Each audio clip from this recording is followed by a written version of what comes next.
Hello everyone, this is Diksha Thakur, an assistant professor.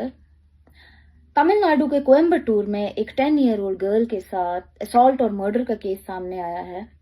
Media briefing के दौरान police का एक बेहद ही शर्मनाक तमिलनाडु पुलिस का एक शर्मनाक वीडियो सामने आता है जिसमें वो ऐसे खिलखिला के हंस रहे हैं जैसे कि वो किसी कॉमेडी शो में बैठे हैं।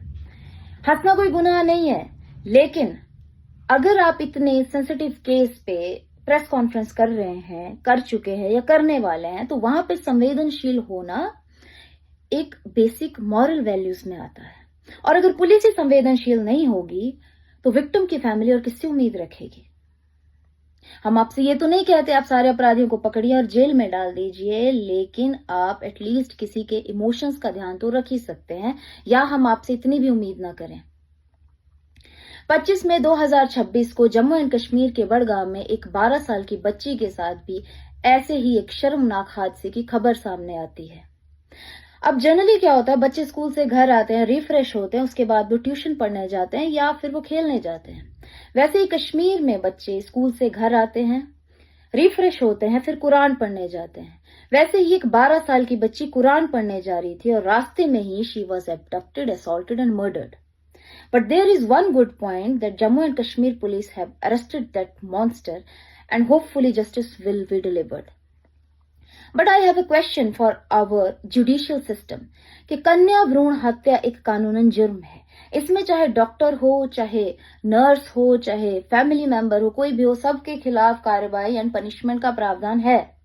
लेकिन जब वही कन्या जन्म ले लेती है, उसके माता पिता पाल पोस के उसे बड़ा करते हैं, पढ़ाते हैं, लिखाते हैं और उस कन्या की बेरहमी से हत्या कर दी जाती है, उस हत्या का क्या?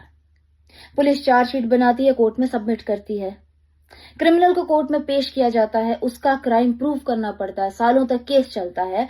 और अगर क्रिमिनल की ही किस्मत में लिखा है जेल जाना, तो शायद उसे सजा मिले, नहीं तो केस तो चलता ही रहेगा। और अगर उसे सजा मिल भी जाती है तो उसको बेल भी मिल जाती है। लेकिन कन्या भ्रूण हत्या कानूनन जुर्म है।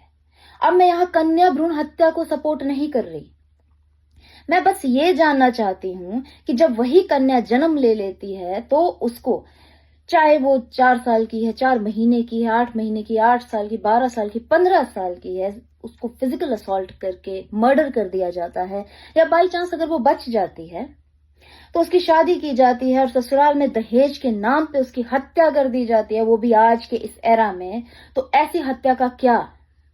और जहां तक बात है चिल्ड्रन सेफ्टी की, तो चाहे वो गर्ल चाइल्ड हो या बॉय हो, दोनों ही सेफ नहीं है। इसलिए we all should come together and we should raise our voice against such crime and criminals. जितनी आवाजें हमारे देश में डीजल, पेट्रोल, गैस सिलेंडर के लिए उठाई जाती हैं, उतनी ही आवाजें अगर इस तरह के क्राइम और क्रिमिनल के खिलाफ उठाई जाए, जस्टिस की मांग की जाए, तो शायद हमारे देश का जुडिशरी सिस्टम थोड़ा बेहतर हो। अब कितने ही ऐसे केस हैं जिनमें सबको पता है गुनहगार कौन है, उसका गुनाह क्या है, गुनहगार खुद अपना गुनाह कबूल कर चुका है। एटलीस्ट ऐसे केसेस में तो विदाउट एनी डिले विक्टिम की फैमिली को इमीडिएट जस्टिस मिलना चाहिए। अगर ऐसा होने लग जाता है तो हो सकता है हमारे देश से क्राइम रेट बहुत कम हो जाए, और अगर ऐसा होता है तो ये हमारे ही देश के लोगों के प्रेजेंट और फ्यूचर के लिए बहुत अच्छा होगा। जय हिंद।